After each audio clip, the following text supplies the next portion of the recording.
Olá, caros colegas que estão sempre acompanhando o programa Sinap no Ar. Um prazer estar aqui com vocês mais uma vez, falando um pouquinho na nossa coluna de Direito Tributário. Meu nome é Fabiana Caricati, eu sou advogada tributarista e toda semana, vocês já sabem, estamos aqui juntos falando um pouquinho das novidades que envolvem o direito tributário. Pois bem, hoje nós vamos conversar um pouquinho sobre uma decisão do STF que determinou, olha só, foi uma decisão a favor dos contribuintes que determinam que os estados não poderão cobrar o ITCMD, que é o Imposto Causa-Mortes e Doações, no caso da herança ou da doação ser recebida do exterior. Pois bem, vamos entender essa temática. A partir do momento que nós temos na nossa Constituição Federal, lá de 88, que o ITCMD ele é um tributo da espécie imposto e de competência dos estados e do Distrito Federal. Então, aqui a gente já tem um tributo de competência estadual. Lá no artigo 155 diz assim: compete aos estados e o Distrito Federal instituir impostos sobre transmissão causa-mortes e doações de quaisquer bens ou direitos.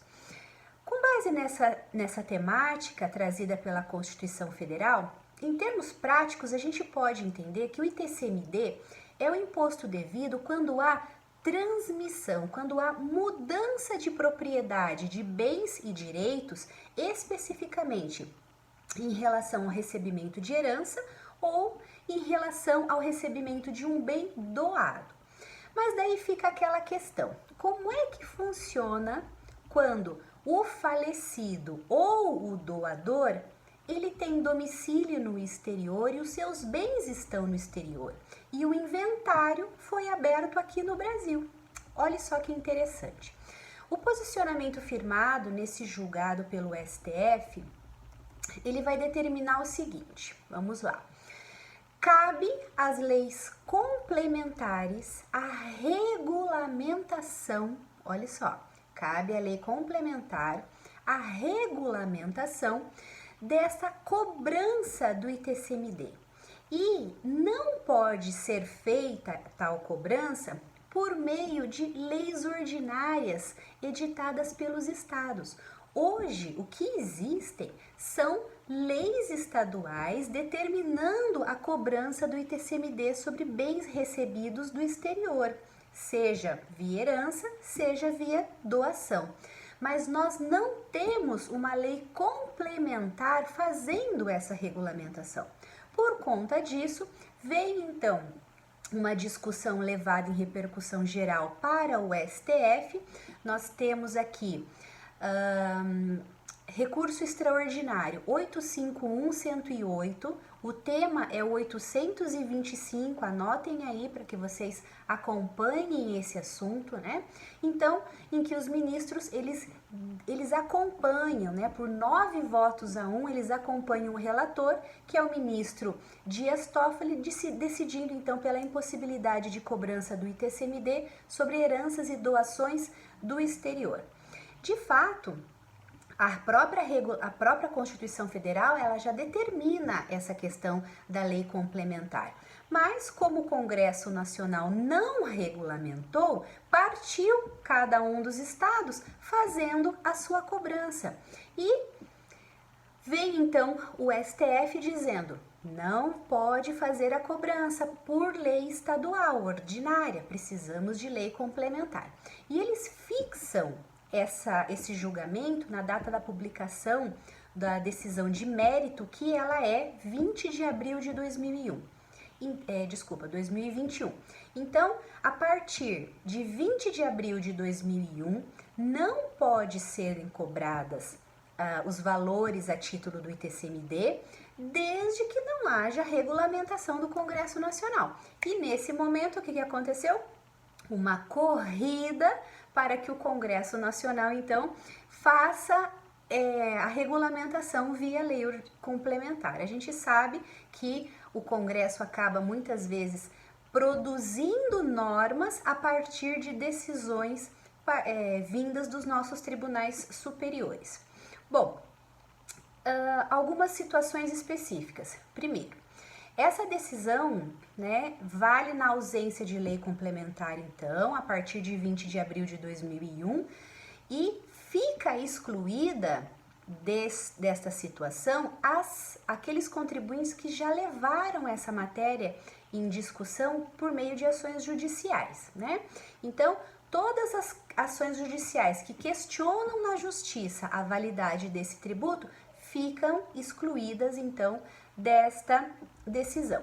Também foi decidido que essa cobrança não poderá ocorrer no caso dos contribuintes que ajuizaram ações, né, anteriores à publicação desse acórdão do dia 20 de abril de 2021, nas quais em que há a discussão para qual estado o contribuinte deva efetuar o pagamento do ITCMD sobre essas heranças, né, ou doações, considerando a proibição da bitributação, né? Nós tributaristas lembramos sempre do princípio da proibição da bitributação, né?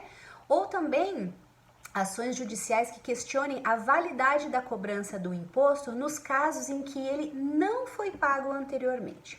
Pois bem, pasmem que mais uma vez no recurso, nesse caso especificamente o Estado de São Paulo, ele questiona a validade da cobrança pelos estados, trazendo, olha só, um fundamento extrajurídico. E é aqui que a gente sempre está questionando esses julgamentos, porque muitas vezes, né, os entes da administração tributária, eles fazem as suas defesas com utilizações de argumentos arrecadatórios.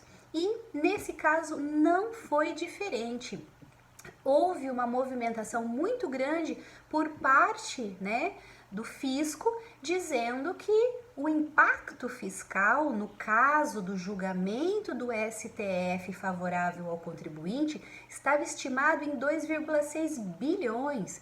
Pois bem, então eles deveriam ter pensado nisso antes, agilizado e articulado o Congresso Nacional para que fizesse a regulamentação via lei complementar e não se utilizar de um argumento arrecadatório, econômico, né, para poder modificar ou autorizar a cobrança de uma forma ilegal. Pois bem, esse julgamento em favor dos contribuintes, então, fica definido que se o doador ou o falecido tem domicílio no exterior e os bens herdados ou doados estejam localizados no exterior, aqueles herdeiros que são os herdeiros, né, ou aqueles que receberam a doação, eles estão domiciliados no Brasil, abriram aqui um inventário, pois bem, eles estão dispensados de fazer o pagamento do ITCMD. Por outro lado, os estados estão impedidos de fazer a cobrança, né, dentre dessas travas temporais na modulação feita pelo STF. Era isso que eu queria conversar hoje com vocês. Semana que vem estaremos juntos novamente. Um abraço a todos!